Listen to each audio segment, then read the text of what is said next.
Pero hindi yan ang ating pag-uusapan. Ang pag-uusapan natin ay ang hiwaga ng Diyos na walang iba kung hindi si Jesus. Amen! Hallelujah. Okay. Nasaan yung ating pisara? Sinabi ni Jesus, lumang tipan, bagong tipan. Bagong tipan. Yan. Bagong tipan. Anong sinabi ni Jesus? Tingnan natin ang Bible natin. Ang unang-una natin basahin. Ang sabi ng Panginoon. Yes. Sa Juan 17:3. Yes. Yan. Juan 17:3. 17:3. Kuya Sosay, paki. Yeah. Ito ang buhay na walang hanggan. Ang buhay na walang hanggan. Ang makilala. Kuya Sosay, ano? Unang-una, ang nagsasalita rito, walang iba kung hindi Panginoon. si Jesus. Yeah.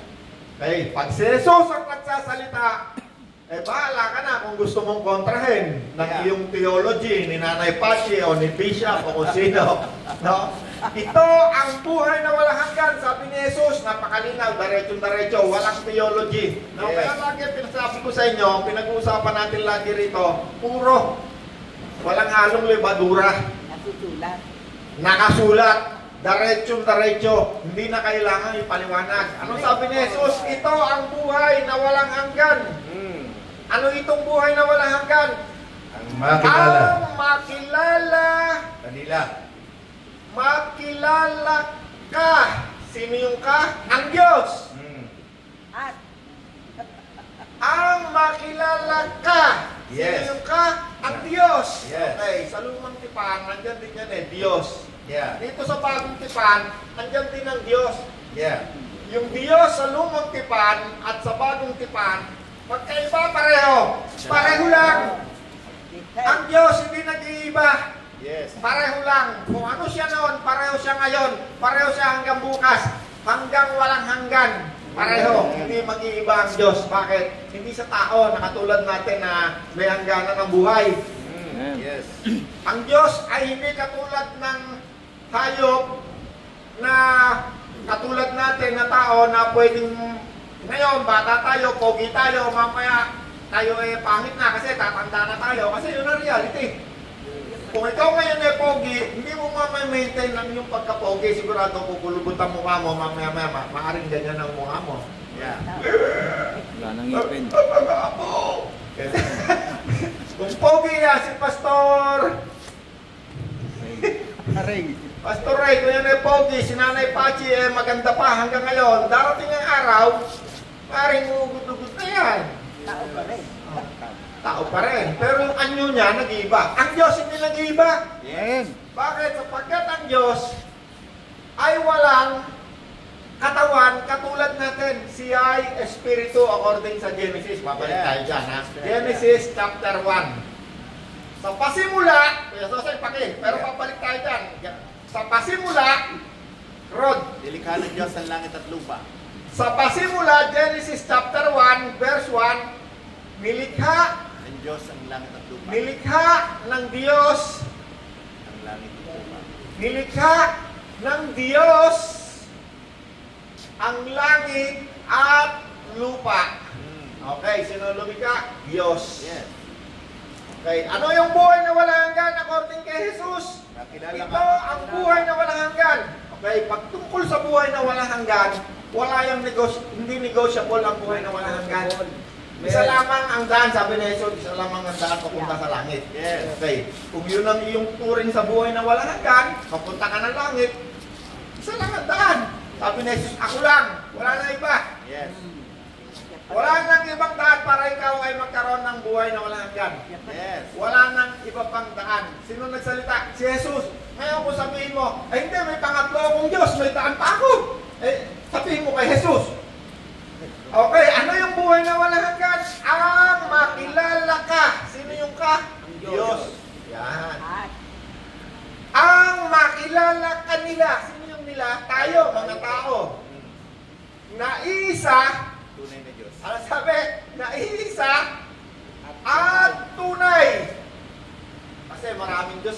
ibang verse, bagamat mayroong mga tinuturing ng mga tao na mga Diyos, para sa atin na sumasampalataya kay Kristo, isa lamang ang Diyos. Ayan ang buhay na walang hanggan.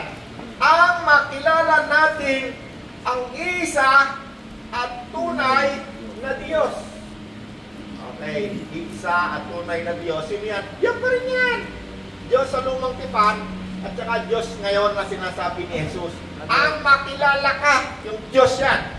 Diyos na isa at tunay na Diyos. Okay, sige, basahin mo kaya sa paki para wala akong sablay. Ito sabi rito, at ito, at ay. Genesis, Juan 17:3.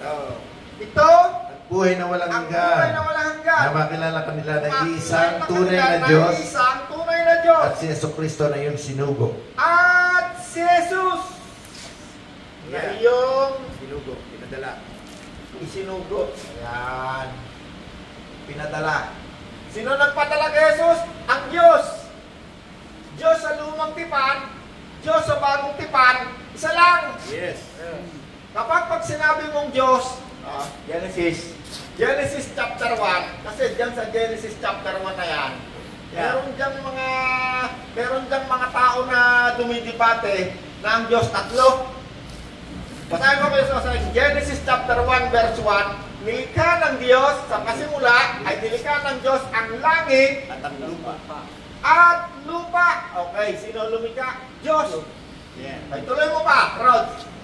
Kahit sa English, kahit sa Tagalog, pareho lang yan. Walang anyo at walang anyo. Ang, ulit, Ang lupa, Ang ay lupa walang hugis ay walang hugis o anyo. at anyo. Okay, tuloy pa. At ang Espiritu ng Dilim Diyos. ang bumabalot Dilim ang bumabalot sa kalaliman at kumikilos ang kumikilos ang Espiritu ng Diyos. Espiritu, ng Diyos sa ibabaw ng tubig. ang Espiritu ng Diyos. Diyos. Okay. At kumikilos ang Espiritu ng Diyos. Diyos. Okay. Sa ibabaw ng tubig. Okay. Dito sa bagong tipan at saka sa lumang tipan, napakarami ng verse. Sandamakmak. Ang Diyos ay Espiritu. Yes. Ibig sabihin, kasi sinasabi ang Diyos ay Espiritu, siya ay walang pisikal na katawan. At ang Diyos ay nagkatawang tao. Kaya nagkaroon siya ng katawan. According sa John chapter 1, nagkatawang tao. Ang salita, nagkatawang tao. Amen. Nung nagkatawang tao siya, ang pangalan niya, Jesus. Right. Yes. Okay. Sa Genesis, nilikha ng Diyos ang langit at ang lupa. Kaya, lumilikha ang Diyos, ha? Ang langit at ang lupa, ha? Siyempre, walang katawan ang Diyos. At tuloy-tuloy, ulit-ulit. Ulit-ulit, para puro baka mahaluan ng betching eh. Dapat walang betching. Okay, ulit. At Ang lupa ay walang hugis. walang o hugis anyo. at anyo. Dilim ang bumabalot Dilim ang sa bumabalot. kalaliman. Oh, At kumikilos ang Espiritu. kumikilos ang ng Diyos. Espiritu ng Diyos. Okay. Sina- Binanggit ulit, ang Diyos ay Espiritu. Yeah. Tignan niyo mabuti ha, kasi baka meron kasing mga tao na tinuruan. No? Iba yung tinuruan, iba yung natagpuan. Kunyari, si Nanay Pati, estudyante ko yan. Lahat ng tuturo ko dyan, yan ang kanyang kunyari, estudyante ko si Mike. Si Mike ay pumasok sa aking eskwelahan. Lahat ng ituturo ko dyan, yan ang kanyang maintindihan. Right. Pag tinuro ko kay Mike, meron dalawang espiritu. Ayan. Tingnan mo, dalawa yan, no? Magkaiba yan, no? Pero sa totoo lang, pag binasa mo yan na walang nagturo sa'yo, wala ka namang conflict na makikita dyan. Sino yung Diyos? Sino yung espiritu ng Diyos? Isa lang yan. Yeah. Hindi yan nag-iiba. Hindi yan ibang uri ng espiritu. Iisa lamang ang Diyos. Kaya lagi sinasabi ng Panginoon, ayun na, buhay na walang hanggan eh. Iisa ang tunay na Diyos. Amen. Brad, basahin ko to. Okay, Kuya Soseng. Ang Diyos ay Espiritu. Ang Diyos ay Espiritu. Napakarami yan. Sa At ang lumang mga tipan. at ang sumasamba sa kanya ay dapat siyang sambahin. Ang sumasamba sa at ka ng verse yan, Kuya Soseng. John 4:24. John 4:24. Ano sabi? Ang Diyos ay Espiritu. ay Espiritu. At ang mga sumasamba sa kanya Okay. ay dapat siyang sambahin sa Espiritu Ang at sa katotohanan. sumasamba sa Kanya, Dapat siya sa sumasamba ay dapat siyang sambahin sa Espiritu at katotohanan. Yeah. Okay? Meron ba diyang dalawang Diyos? Ano sabi? Ang Diyos, Espiritu. Yes. Yan, ang Diyos, Espiritu. Dapat siyang sambahin sa Espiritu. Paano paraan? Hindi sinasabi dito na merong ikalamang Diyos, yung Espiritu, na dapat sasamba kasi iba siya. Hindi, wala isang langit. Ang Diyos ay Espiritu.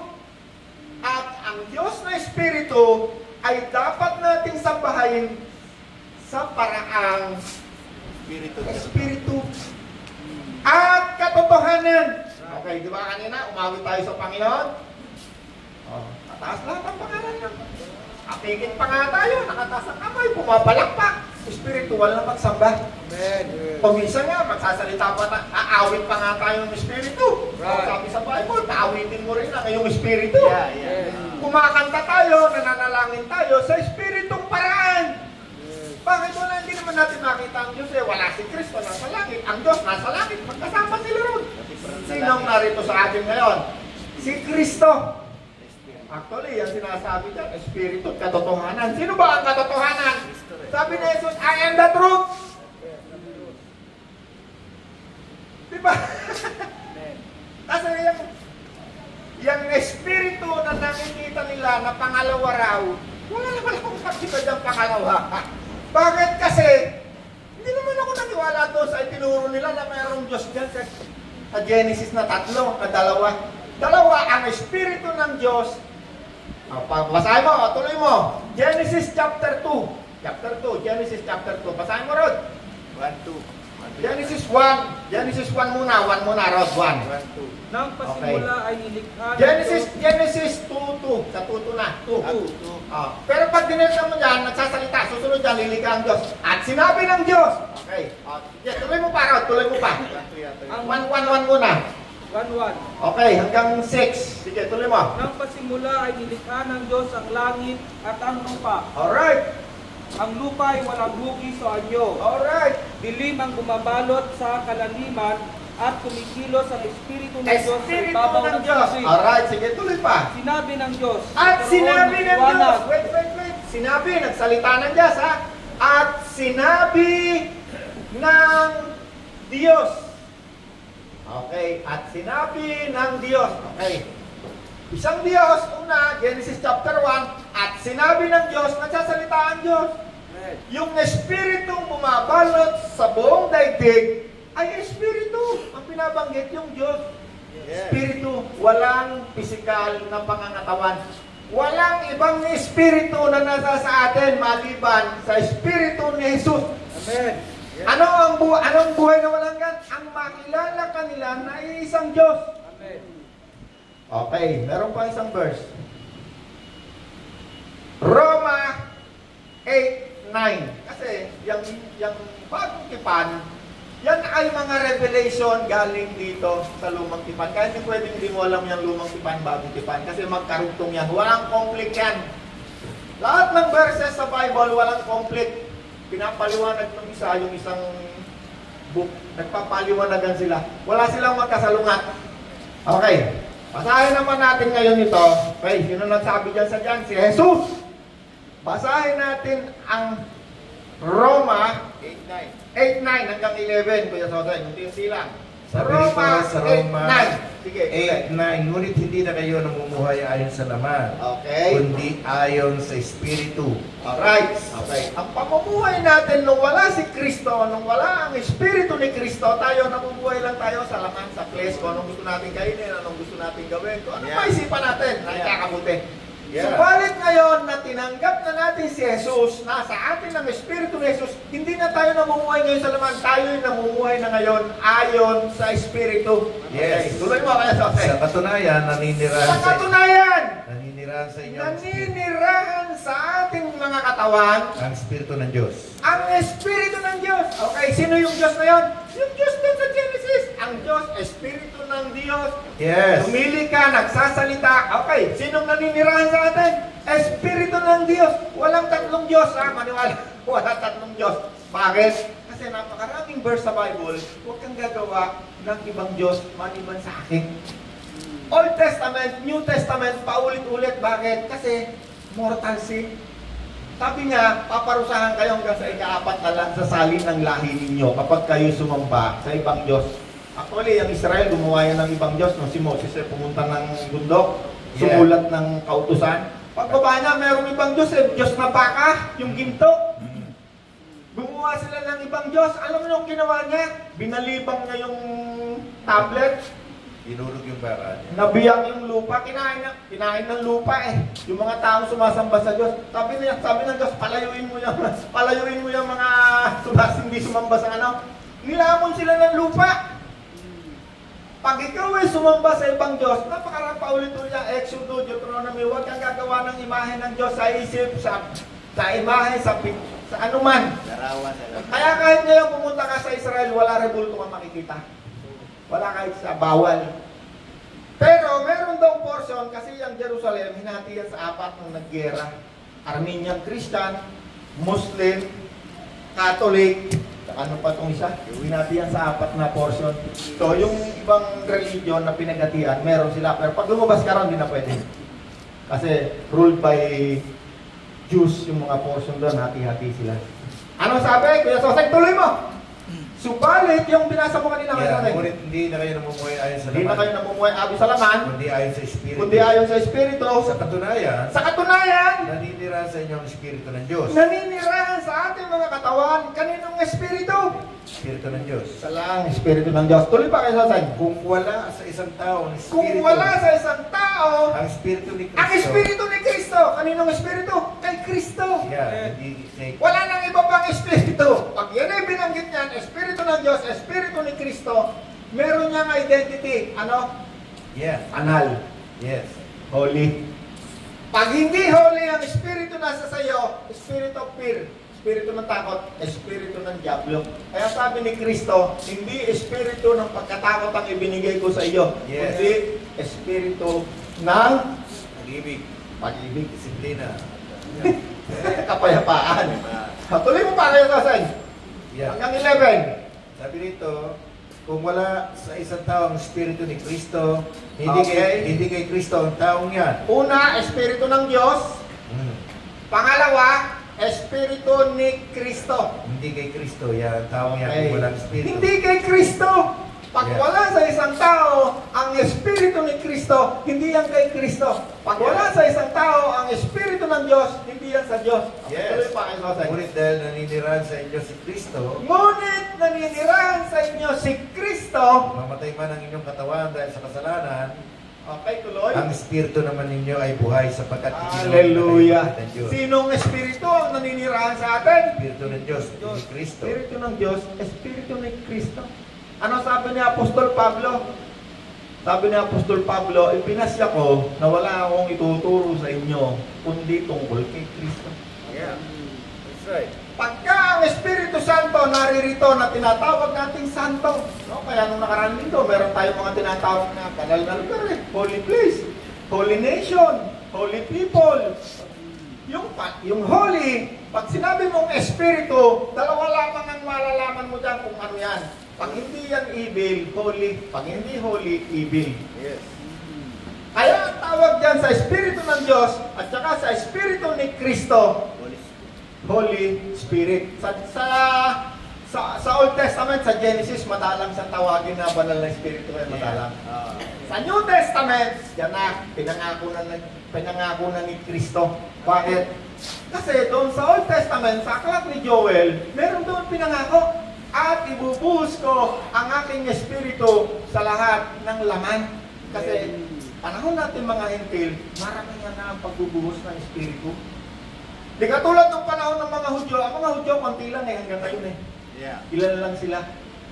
At yung doon sa upper room, kung saan pinangako ang unang pagbaba ng Espiritu Santo, huwag kayong aalis ng Jerusalem hanggang hindi kayo napagkakalooban, hindi nyo nakikita, nalalaman, nasisigurado na ang Espiritu na Santo, na mabuti, na banal, wala sa iyo. Huwag kang mangangaral. Yun ang pinakaunang-una na ginawa ni Jesus sa mga tao. Bago siya umalis sa lupa, yung aklat ng Juan, yan niya itinuro, yung Juan chapter 17, yan, nagtuturo na siya dyan. Doon sa nakaraang linggo natin, John chapter 14. tuturo siya ng tungkol sa banal na espiritu. Ang banal na espiritu, ang unang-unang nagturo niyan, walang iba kundi si Jesus. Amen. Kaya hindi mo pwedeng kontrahin ang itinuturo ni Jesus. Sinong espiritu na sa atin? Pag sumampalataya ka, pag tinanggap mo si Kristo, ikaw ay nagsisi, ang espiritu na pupunta sa iyo, espiritu ni Kristo, sapagkat tinatanggap natin si Kristo. Hindi yung laman ni Kristo, physical, kundi espiritu. Yes. Because of God's Spirit. Ang Panginoong Jesus mismo, nung siya nag-umpisa ng kanyang ministeryo, ang unang ipinakita ng Diyos kay Juan, yung espiritu na bumaba sa kanya, saan yung kalapati. Nag-umpisa siya ng ministeryo, nagpabaptize. Bakit? Ang Ama, ang espiritu ng Ama, at saka si Jesus, hindi yan naghihiwalay kailanman. Pinakita lang yung kay Juan, kasi sabi kay Juan, ang makita mo, ang bumaba, ang Espiritu Santo. Siya ang magbabautismo sa apoy, wala nang iba. Pero hindi ibig sabihin na noon lang bumaba ang Espiritu Santo kay Jesus, pinakita lang yung kay Juan. Yeah. Bakit? Kasi hindi pa man siya bumababa, or bumaba na siya sa tiyan ni Maria, puspos na siya ng Espiritu Santo. Yes. Pinakita lamang iyon kay Juan. Para mapatuloy. Kasi ang mga tao, pag yan ay nakabasa ng sita, so therefore, ayan, ngayon lamang nasalita ang Espiritu Santo. Sige, kontrahin mo si Jesus. Base dyan sa iyong mga theology. Tingnan ko kung sino mananalo sa inyo ni Jesus. No? Kasi maraming tao, meron silang Diyos, Espiritu Santo, pero hindi nila kilala. Yun ang pinapakilala natin sa kanila. Pag ikaw nagsasabi ka ng totoo, papakaw ka nila sa krus eh. Kasi mawawala yung katlo nilang Diyos na dala-dala ng relihiyon ng Katoliko. Hallelujah. Okay. Tapos na tayo rin. Kalisosang ano? Unang Korinto, no, una nating binasa. Diyan, si Jesus mismo nagsabi. Unang Korinto 8:6. Oh, yeah. Unang Korinto 8:6. Subalit para sa atin, ay isa lamang ang Diyos. Subalit para sa atin na mga sumasampalataya kay Kristo. Kayuro mo pa ng konti ako ito. Ayan, kahit na may mga tinatawag na mga Diyos sa langit Okay. at sa lupa, at mga tinatawag na mga Diyos at mga Panginoon. Hoy, Kuya Soseng. Hoy, Kuya Soseng, ano? Alam niyo, sabi ni Apostol Pablo, nung panahon niya na siya nagtuturo, maaaring maraming Diyos na tinatawag ng mga tao, mga reliyon na tinatawag ng mga Diyos sa langit. Yes. Alam ni Pablo na itong mga taong ito na gusto nilang makilala ang Diyos eh. Kaya nga sabi ni Pablo, ipinasya ko na wala akong ituturo sa inyo kundi si Kristo at ang kanyang pagkapako sa krus. Yes. Pananampalataya. Okay, tuloy mo kayo, Sasay? Yeah. Ayan, kahit na may mga tinatawag na mga Diyos sa langit at sa lupa at mga tinatawag na mga Diyos at mga Panginoon ay marami, subalit para sa atin ay isa lamang ang Diyos at Ama na Hoy, Kuya Soseng, no? Bago sinabi ni Apostol Pablo na iisa lamang ang Diyos para sa atin na sumasampalataya kay Kristo, kasi nung panahon ni Pablo, Maraming Diyos. maraming Diyos. Dahil kasi ang mga tao talagang gusto makilala ang Diyos. Natural na gusto nilang makilala ang Diyos. Kaya nga itong si Felipe, Doubting Thomas pala, nung sinasabi ni Jesus na ako ang Ama isa, pag nakita mo ako'y nakita mo na ang Ama. Sabi ni Felipe, pakita mo na sa amin at namasihan na kami nang tapos na usapan. Yeah. Sabi ni Jesus, Felipe, Kasama. ang tagal mo na ako kasama, hindi mo pa ba ako kilala? No? Yeah. So kung ikaw ay theologian, pwede mo sabihin, so therefore, si Jesus ang Ama. Kaya sabi ko, huwag kayong gagawa ng theology o huwag kayong gagawa ng therefore. Base lamang sa inyong nabasa. Pagka ang nabasa nyo, ito, lahat kayo gagawa ng therefore, magkakaiba magagawa nyo. Mamamali kayo, magkakaroon kayo ng maraming Diyos. Ang pinakaunang-unang itinuturo sa atin, dahil nga kamortal-mortalan ng meron kang ibang Diyos sa isip o sa imahe. Walang ibang Diyos, wala kang ibang pwedeng sambahin. Ang kaligtasan ay makilala mo ang isa lamang Diyos. Tuloy mo kayo, Sosay. Yeah. Ang Ama na lumikha ng lahat ng bagay, Subalit para sa atin, ay isa lamang ang Diyos. ay ang Ama na lumikha ng lahat ng bagay. I-connect natin sa Genesis, Kuya Soseng. Yeah. Nagsalita na ngayon ng Diyos. Genesis, yan sa unang nilikha ang mga tao. Sinabi ng Diyos, nagsasalita. Ang Ama na lumikha ng lahat ng bagay. Sino ang tawag ni Apostol Pablo sa Diyos, ngayon dito sa lumang tipan, sa bagong tipan, Ama. Mm. Kaya papasok tayo dyan, bakit natin tinatawag ngayon ang Diyos Ama? Amen. Yeah. Dahil sa Espiritu ni Kristo na nandidiyan sa atin, yan ang dahilan kaya tayo nakakatawag sa Diyos Ama Father. Yes. Amen. Kung wala si Kristo sa isang tao, hindi mo siya makikilalang Ama. Ang tawag mo sa Kanya, Yahweh. No? At kung ikaw ay Muslim, ang tawag mo sa Kanya, Allah. Kung ikaw naman ay nagbuhudyo-hudyohan ka, o kaya na nag-Greguhan ka, ang tawag mo sa Kanya ay El Shaddai, Yahweh, kung ano-ano. Pero sa mga sumampalataya kay Kristo na isang Pilipino, partikular tayo Pilipino, kung kami pag-usapan nyo ibang lahi, ang tawag natin sa Kanya, Amang Diyos. Amen. Tuloy mo pa kayo, Jose, konti na lang. Subalit para sa atin, iisa lamang ang Diyos, ang Ama ng lumikha ng lahat ng bagay, at tayo nabubuhay para sa Kanya. Hallelujah. Iisa ang Panginoon, si Yesu Hallelujah. Kristo. Okay, teka lang ha. Ang pinabanggit mo nun doon, iisa ang Diyos, iisa ang Panginoon, si Yesu Kristo. Sa pamamagitan niya inilikha ang lahat ng bagay. Tama kaya, Sasan? Yeah. Bakit nagkaganon? Kasi ang Diyos, Espiritu. Sa Genesis, siya ay nagsasalita na. Magkaroon ng ganito salita. Sa John chapter 1, ang salita, nagkatawang tao. Amen. Sinong lumikha sa lahat ng bagay? Ang Diyos. Sa pamamagitan nino ng salita na nagkatawang tao. Yes. Pero hindi sila dalawa, ha? Pagdating sa Espiritu, isa lang sila magkasama. Kasi pag Espiritu na pinag-usapan, hindi na applicable ang number. Yes. Bakit kami dalawa ni Nanay Pachi, ilang kami? Dalawa. Bakit? May katawan kami. Mabibilang kami, dalawa. O kami, ilang kami? Tatlo. Tatlo. Bakit? May katawan kami. Ilang kami? Apat. May katawan kami. Pagdating sa Espiritu, hindi mo na mabibilang kasi walang pisikal. Hindi mo na makikita. Right. Pagdating yan sa solusyon sa pag-uusap na may numero, hindi mo mabibilang. Bakit? Walang katawan eh. O, ang tubig. Halimbawa, ang tubig. Meron kang tubig, dinuhos mo dyan. O, ilan ang tubig? O, ilagay mo sa ilog, ilagay mo sa dagat. Ilan ang tubig? Isa lang ang tubig. Pero kung lagyan mo ng identity ang tubig, merong alat, merong tabang. Ganon din ang Espiritu. Dalawa lang. Pag hindi evil, holy, banal. Kaya ang Espiritu, kumisan, tinatawag siyang Espiritus ng Diyos. Sa Old Testament, sa New Testament, Espiritong banal. Sino sila? Ang Espiritu ng Diyos at Espiritu ni Kristo, wala nang iba. Walang third party. Yes. Huwag kayong maniniwala na mayroong third party ang Diyos. Bakit? Religion lang nagtuturo niyan. Pag Bible binasa mo, wala kang matatagpuan dyan.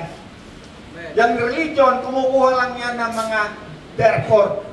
Papasahin niya ng ganito, ganon. So therefore, kaya merong isang Diyos, yung mga oneness, ang tawag nila, isa naman Diyos. Kasi kinuha nila yun doon sa therefore, na sinasabi ni Jesus, ang ama at ako ay isa. Pero hindi sinasabi ni Jesus ng diretso, ako ang ama. Hindi. Bakit? Ang unang tinuro ng Diyos sa mga tao sa atin, ganito kayo manalangin. Tawagin ninyo ang Diyos, ama ng Diyos. Right. So, kung sabihin ni Jesus na siya yung ama, pwede mo nga sabihin, Father Jesus. Na marami ako narinig na ganyan eh. Mga Kristiyano ang tawag kay Jesus, Father Jesus eh. Hindi mo pwede sabihin, Father Jesus. Bakit? Hindi itinuro sa Bible yun. Pero may revelation yun. Yung revelation na yun, revelation yun doon sa nakakaunawa sa Kanya. Yes. Sila ay isa. Yes. Pero hindi mo pwedeng ituro yung therefore base doon sa nabasa mo. Kailangan merong diretso. Pag ituturo mo, kailangan merong diretso sinabi sa Bible. Kasi sabi ng Bible, huwag kang lalampas sa nasusulat. So pag hindi nakasulat, gagawa ka ng therefore, lalampas ka. Makakagawa ka ng ibang Diyos. Huwag mo rin babawasan ng Bible sa Revelation. Pag binawasan mo ang Bible, merong sumpa dadapo sa'yo. Lahat ng sumpa nakalagay sa Bible, dadapo sa'yo. Kaya ang Bible, ako'y naniniwala ang Bible. Pag sinabi mong Bible yan ay para sa mga iba't ibang salita, iba't ibang lahi. Hindi ba kayang gumawa ng Diyos na magpasalin sa isang tao na kinakasiyan ng Espiritu ni Kristo at Espiritu ng Diyos para isilipat ang isalin sa ibang lahi? Abay, pag hindi mo pinagtiwalaan ng Diyos sa ganung paraan, paano mo pagtitiwalaan ng Diyos na sumulat ng original na Bible? Mas lalong mahirap paniwalaan yun. Kung hindi mo kayang paniwalaan ang Bible, natatranslate sa Pilipino, sa Injek, sa Chinese, sa Hapon, sa lahat ng uri. Pati nga yung mga mangyan, translate eh. Na-translate ang Bible sa lahat ng mga uri ng salita. Paano na-translate? pamamagitan ng Espiritu Banal. Yeah. Espiritu ng Diyos, Espiritu ni Kristo. So tama yung salita na merong isang Diyos, pero sa iba-ibang pamamaraan ng pagkakilala. Yeah. Pero hindi mo pwede sabihin, meron akong tatlong Diyos. Hindi pwede. Meron akong Diyos Ama, meron akong Diyos Anak, at meron din akong Diyos, Espiritu Santo. Na sinasabi ko, hindi mo makikita sa Bible yung salitang Diyos, Espiritu Santo. Espiritu Santo, paulit-ulit yan. Espiritu ng Diyos, paulit-ulit. Pero yung salitang Diyos, Espiritu Santo, religion yung gumawa niya. Ang tawag nila ron, Trinity. Ang tunay na kahulugan ng Trinity, isang Diyos, pero sa tatlong kapahayagan or persona. Manifestasyon. Siyempre, meron pa. Huwag mo sasaktan ang kalooban ng Espiritu Santo. Natural, si Kristo yan Ang Diyos yan Meron yan. Pakiramdam. Lalo na paggagawa ng masama yan, nagsasalita yan. Right. Persona yan. Ano ba ang definition ng persona? Ano ang definition ng persona, Nanay Panji? Doctorate degree ka, anong ibig sabihin ng persona? Sabi mo, tatlong persona. Ang persona, nakikita, nakikita. Person. Ano ibig sabihin ng persona? Titingnan ko lang kung ano mga pinag-aralan nyo sa inyong mga doctorate degree Ano ibig sabihin ng persona? Person. Person is emotion. Oh. May nararamdaman. Ayun, may emosyon, May will. may will. Yeah. Oo. Yan nakikilala mo nakikita mo Pero walang katawan. Hindi ibig sabihin ng persona, may katawan. Wala nga katawan ng Diyos Ikaw ang katawan ng Diyos, kaya nga tayo yung katawan ni Kristo Bakit? Wala si Kristo. Yung Espiritu ni Kristo, Espiritu ng Diyos nandito, tayo yung katawan ni Kristo. Kaya nga may kamay, may mata, may ilong, si Kristo. Ang tawag sa atin, Iglesia, katawan ni Kristo. That's right. Tayo yung pinagkalooban ng Espiritong Banal. Doon sa pangako sa aklat ni Joel sa huling araw, ibubuhos ko ang aking Espiritu. Pag sinabi mo, Espiritu ng Diyos, alam ka namang ibil yun. Holy Spirit! Alam ka naman, ibil yung Espiritu ng Diyos. Holy! Alam ka naman, ibil yung Espiritu ni Kristo. Holy! Ang tawag sa kanila ay, Holy Spirit! Hallelujah. Palakpakan natin ang Diyos. Woo! Kasi pinapako nyo ako sa krus Blasphemy. Ang bihirang ito. Nagtuturo pa ng tama. Ito pa ng blasphemy. Sige nga, tingnan nga natin. Awayin nyo nga si Kristo. Ang tinuturo ko, puro salita ng Diyos. Kayo, tinuturo nyo, puro mga theology. Sige. Tingnan natin kung sino tama sa atin. Okay? Galatia 4:6. Pero sa yung paki. Yeah. Okay? Rod, basahin mo yung pumunta ka na sa 2 Rod. Genesis 2. Sige, Joseph. At dahil kayo mga anak ng Diyos, isinugo niya ang Espiritu ng kanyang anak Hallelujah! sa ating mga puso Hallelujah! at tumatawag sa Diyos ng Ama ko. Kaninong Espiritu ang isinugo ng Diyos sa atin? Espiritu ni Jesus! Espiritu ng kanyang anak! Yeah. Espiritu ng kanyang anak! Sino ang kanyang anak? Si Jesus! Okay? Kaya tayo'y nakakatawag sa Kanya, Abba Father! Roma 8:15. Ang Espiritu na tinanggap mo does not make you slave. No, hindi ka gagawin niyang alipin. Yes.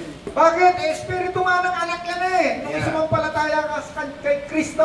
Amen. Nung ikaw ay makarinig ng mabuting balita, ikaw ay sumampalataya. Nung nangaral ng Ebanghelyo, tinanggap mo si Kristo.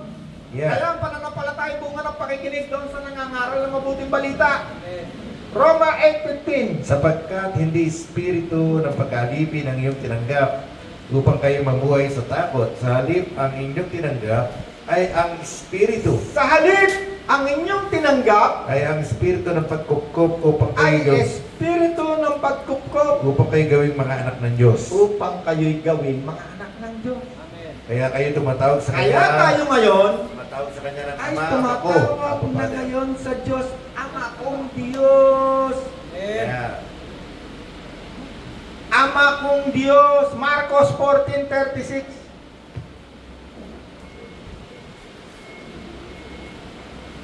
Tinuruan tayo ni Jesus na manalangin. Tawagin ninyo ang Diyos. Ama kong Diyos. Tinuturuan tayo ng Panginoon.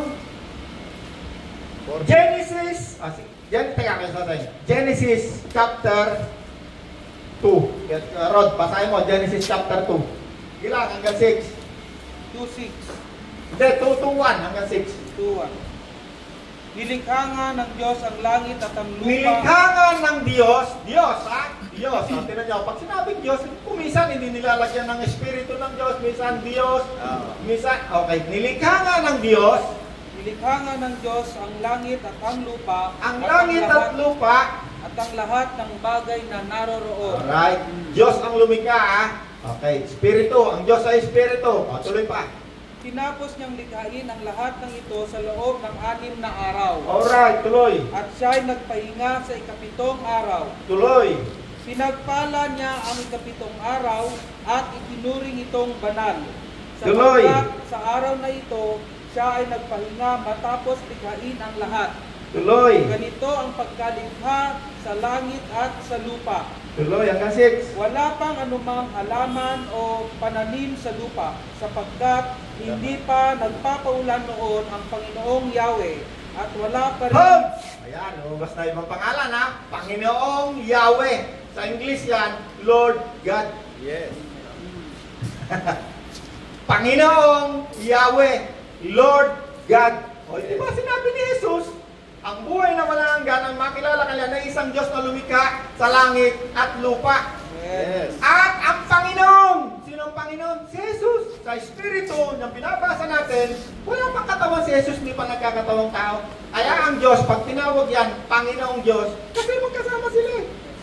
Iisa lamang ang Diyos, iisa lamang din ang Panginoon. Walang dalawang Panginoon sa lumang tipan, sa bagong tipan, walang dalawa, isa lang. Amen. Wala nang iba, sabi ni Jesus, ako lamang ang, wala nang iba. Ako lamang ang Panginoon. Paulit-ulit ang Diyos. Ang binabanggit ko sa inyo, purong salita ng Diyos na kasulat. Versos doon sa mga theologian ng mga Trinity, na ang Diyos nila tatlo. Dahil daw siya ay tinawag na siya. Ito minsan ang tawag, ang Espiritu Santo, minsan binabanggit ang, malimit, ang Espiritu Santo.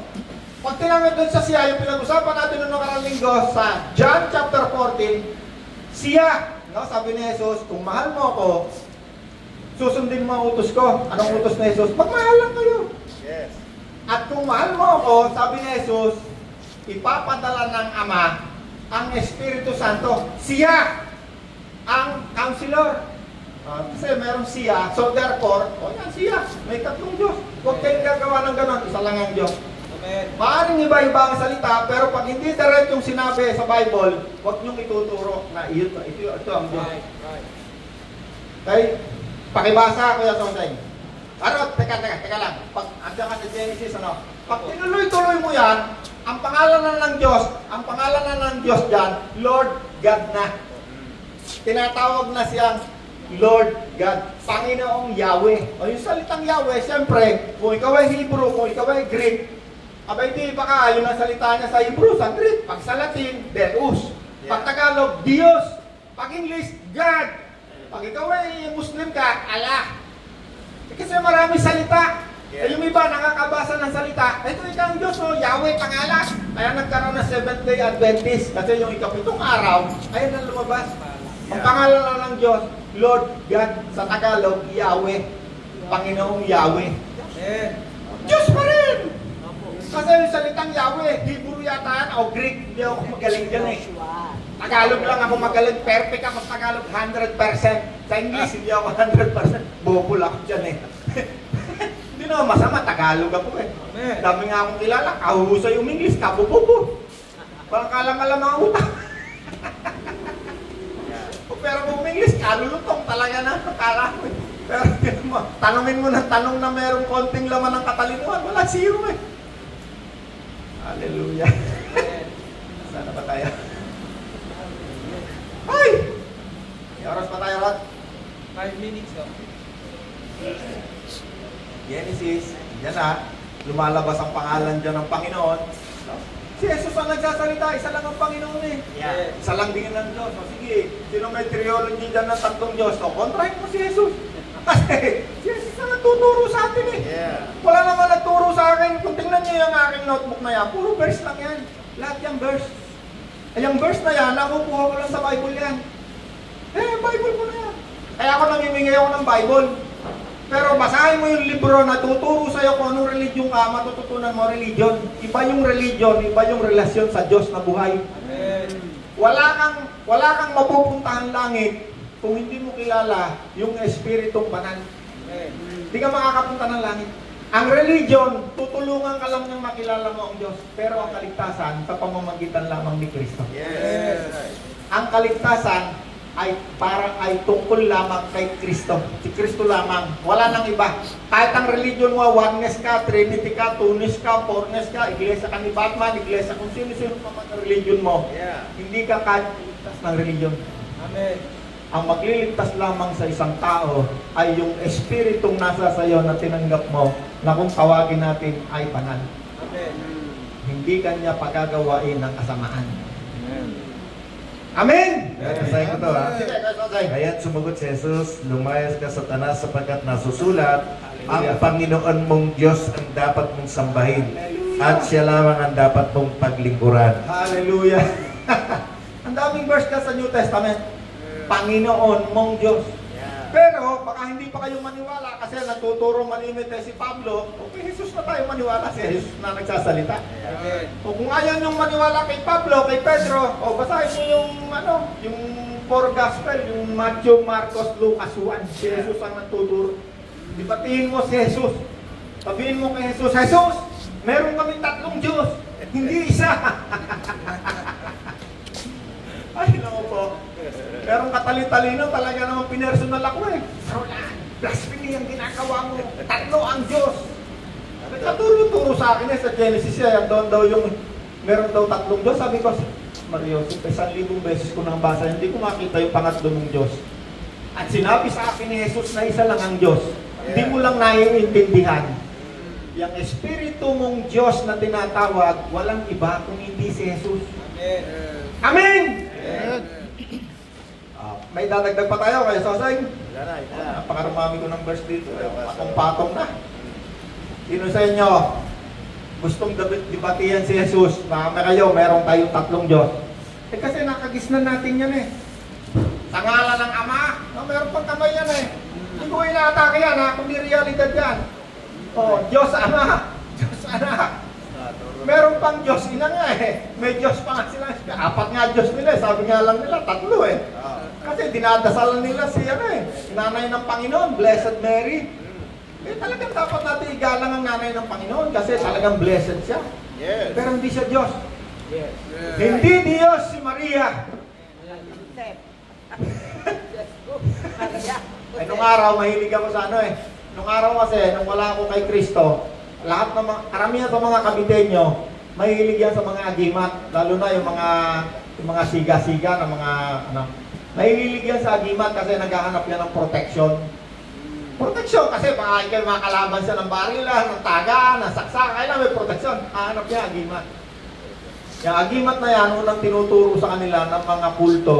Ito ika, mabisa ito, bibigyan ka ng pangalan ng kung sino-sino. Yan mabisa ka yan. Pero dahil Latin, hindi mo naiintindihan, dadasalan mo yung pangalan.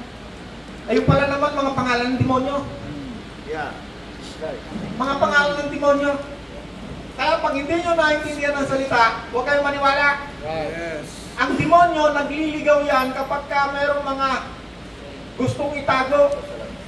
Ang paniwalaan nyo lang yung Tagalog, kung ano yung naiintindihan nyo, yun ang paniwalaan nyo, tingnan nyo sa Bible. Kung marunong ka sa English. O ikaw naman gusto mo pa ng Hebrew, sige, basa ka pa ng Hebrew. Pero, ang definition ng mga salita, hindi po pwede, kasi dyan nagmula yan dyan sa Genesis. Kinuha nila yung salitang Espiritu, tiningnan nila sa diksyonaryo ng Hebrew at ng Greek, sabi nila, nako, yung Espiritu pala, yan pala ay ruwa. Ibig sabihin ng ruwa, hangin, hininga. Yes. Doon sa diksyonaryo ni Webster, ng Hebrew, sabi ko, sino ba ang nag-translate ng Hebrew na yan na binabasa mo at pinaniniwalaan mo? Ay, hindi mo kakilala. Alam mo baka ako na nag-translate ng Hebrew sa English, ang believer, hindi naniniwala kay Kristo. O sige yan ako, i-research mo. Pinakamagaling na translator ng Hebrew at Greek Tingnan mo kung sino. Tingnan mo kung naniniwala kay Kristo. Hindi. Kapag tinignan mo ang kahulugan ng salita sa Hebrew or sa Greek, sa dictionary maaari ka maligaw. Yes. Ang definition ng salita, malalaman mo yun at maunawaan kapag yan ay binasa sa sentence. Saan siya ginamit? Right. Right. Doon mo malalaman. Pag yan ay inugat mo, isang salita lang, kinuha mo, tingnan mo ano salita ron, pwede ka maligaw. Katulad nga nung pagkaligaw nila doon sa Genesis na yung Espiritu ng Diyos ay tinatawag nilang hangin, ruwa. Kasi yun ang nakalagay doon sa Hebrew. Yung Espiritu ng Diyos, tinignan nila doon sa original na pagkakasulat at yung Espiritu ng Diyos, nakita nila doon, hangin. Yeah. Hininga. Kaya sabi nila, hangin. Hininga. Ang Espiritu, hininga. Pag nawala ang hininga, patay ka na. Yes. Eh bakit si Jesus, bago pumunta ng langit, hiningahan nila sila at sila'y tumanggap ng Espiritu Santo. Buhay na sila nung sila hiningahan. Yeah. Bago umakyat si Jesus, at sila'y hiningahan ni Jesus, at sinabi niya, tanggapin ninyo ang Espiritu Santo.